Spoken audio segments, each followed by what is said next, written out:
নফস যদি আমরা কন্ট্রোল করতে পারি, সে আপনাকে আমাকে আর গুনাহের কাজ করাতে। এবার তাহলে নফসটাকে কন্ট্রোল করতে গেলে কি করতে হবে? নফসটাকে যে কন্ট্রোল করতে আল্লাহ বললেন, তাহলে নফসটাকে কন্ট্রোল করতে গেলে কি করতে হবে? আল্লাহ পাক যখন নফসটাকে যখন তৈরি করলেন,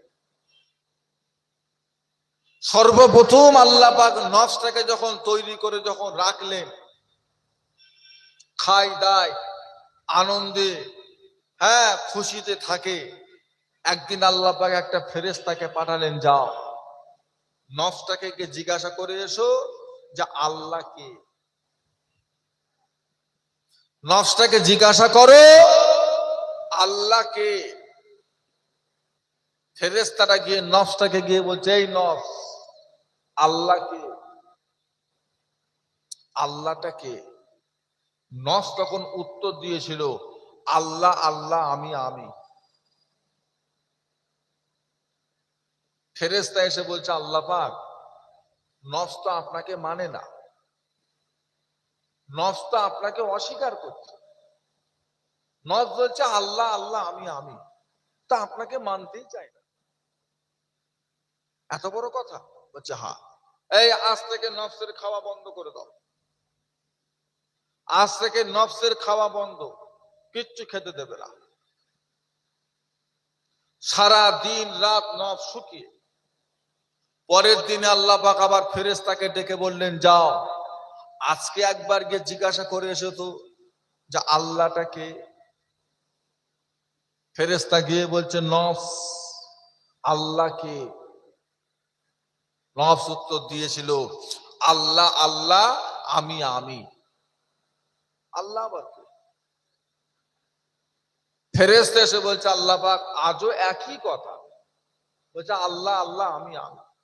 তবে বলার মধ্যে পার্থক্য হলো, প্রথম দিনের থেকে দ্বিতীয় দিনে তার সুরটা একটু হালকা হয়ে গেছে। খালি পেটে, পেটে কিছু পড়েনি। আল্লাহ পাক বললেন, আজও খাওয়া বন্ধ, কিচ্ছু খেতে দেবে না। পরের দিনকে আল্লাহ পাক আবার বললেন, যাও আজকে একবার জিজ্ঞাসা করে এসো নফসটাকে যে আল্লাহটা কে। ফেরেশতা কি বলছে, এই নফস আল্লাহ কে, আল্লাহটা কে? নফস উত্তর দিয়েছিল, আল্লাহ আল্লাহ আমি আমি। ফেরেশতা এসে বলছে, আল্লাহ আজও একই কথা। চতুর্থ দিনের মাথায় আল্লাহ ফেরেশতাকে আবার পাঠালেন, এই নফস আল্লাহ কে। ফেরেশতার কথা শুনে নফস উত্তর দিয়েছিল, আল্লাহ হচ্ছে আমার রব, আমি হলাম তার সৃষ্টি, তিনি আমার স্রষ্টা, তিনি আমাকে সৃষ্টি করেছেন।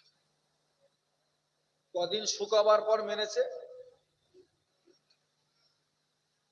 3 দিন শুকাবার পরে 4 দিনের মাথায় নফস আল্লাহকে আল্লাহ বলে। আল্লাহ রসুল বলেছিলেন, আইয়ামে বীজ, আইয়ামে বীজ, যেই ব্যক্তিটা প্রত্যেকটা চাঁদের 13, 14, 15, যে ব্যক্তিটা প্রত্যেকটা আরবি মাসের চাঁদের 13, 14, 15 3টে দিন করে যে বান্দা রোজা রাখতে পারবে, ওই বান্দার নফসটাকে ওই বান্দাটা কন্ট্রোল করে রাখতে পারবে, কাবু করে রাখতে পারবে। কথা বুঝতে পেরেছেন? কদিন? আপনি মনে মনে ভাবছেন যে হুজুর 1 মাস শুকিয়ে নফস কন্ট্রোল হয়নি। 1 মাস শুকিয়েছি নফস কন্ট্রোল হয়নি, 3 দিন শুকলে নফস কন্ট্রোল হবে?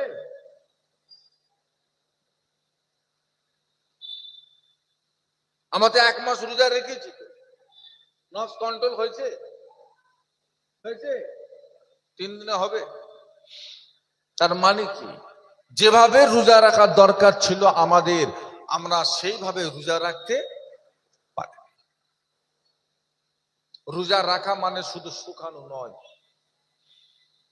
সব অন্যায়, সব অপরাধ, সব ভুল অন্যায় কাজ আমরা করে গেছি। কাজের কাজ শুধু আমরা না খেয়েছিলাম, শুকিয়েছিলাম, এর থেকে বেশি কিছু না।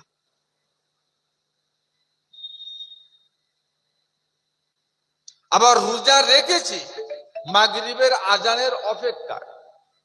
মাগরিবের আজানটা যেই হয়েছে, ব্যাস খাওয়া যে শুরু হলো। প্রথমে মাশাআল্লাহ এক থাল আপেল, লেবু, তরমুজ, কলা, শশা, খেজুর, খুরমা, পেঁপে, যতটা পেরেছি খেয়েছি।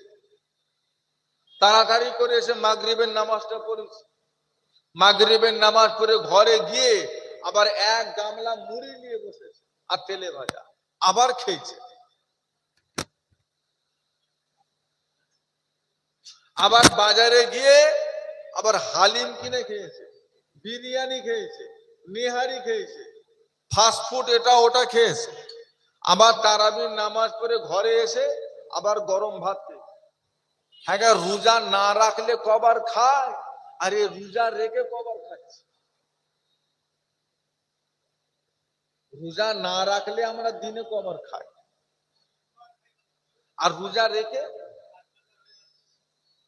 নফস কন্ট্রোল হবে না, বাড়াবাড়ি করবে। কেন, নফসটাকে জব্দ করতে গেলে রাস্তা হলো, নফসটাকে জব্দ করতে গেলে কাজ হলো কি করতে হবে? খাওয়া কন্ট্রোল করতে হবে। রাসূলুল্লাহ বলেছিলেন, তোমাদের পেটটাকে তোমরা তিনটে ভাগে ভাগ করো। এক ভাগ খাও, এক ভাগ পানি খাও, আর একটা ভাগ তোমরা খালি রেখে দাও।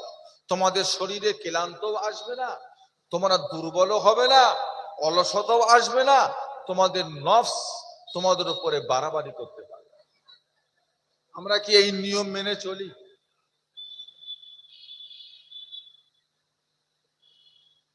আর নফস যদি আমরা কন্ট্রোল করতে না পারি, আমরা আল্লাহ ওয়ালা হতে। নফস এটা শরীরের দুশমন। এই নফসের তিনটে ভাগ: নফসে আম্মারা, নফসে মুতমাইন্না, নফসে লাওয়ামা। নফসে আম্মারাটা হলো সবচাইতে ভালো, নফসে লাওয়ামাটা হলো সবচাইতে খারাপ, নফসে মুতমাইন্না এটা এই নফসটা থাকে মধ্যিখানে। যেদিকে পাল্লা বেশি ভারী হয় সেই দিকে গিয়ে যোগ দেয়। গুনার দিকের পাল্লা ভারী হলে গুনার দিকে যায়, সওয়াবের দিকে পাল্লা ভারী হলে সওয়াবের দিকে যায়। আর এই নফসটা যেদিকে যায় বান্দা সেই কাজটা করে। নফসকে জব্দ করতে হবে। তবে আল্লাহ যতটুকু যা করিয়েছেন রমজান মাসের ইবাদত, আল্লাহ যেন কবুল করে। আর আমাদের ইবাদত গুলো আমাদের জন্য আল্লাহ কিয়ামতের দিনে নাজাতের ওসিলা হিসাবে যেন আল্লাহ কবুল করেন। বলুন আল্লাহুম্মা আমিন।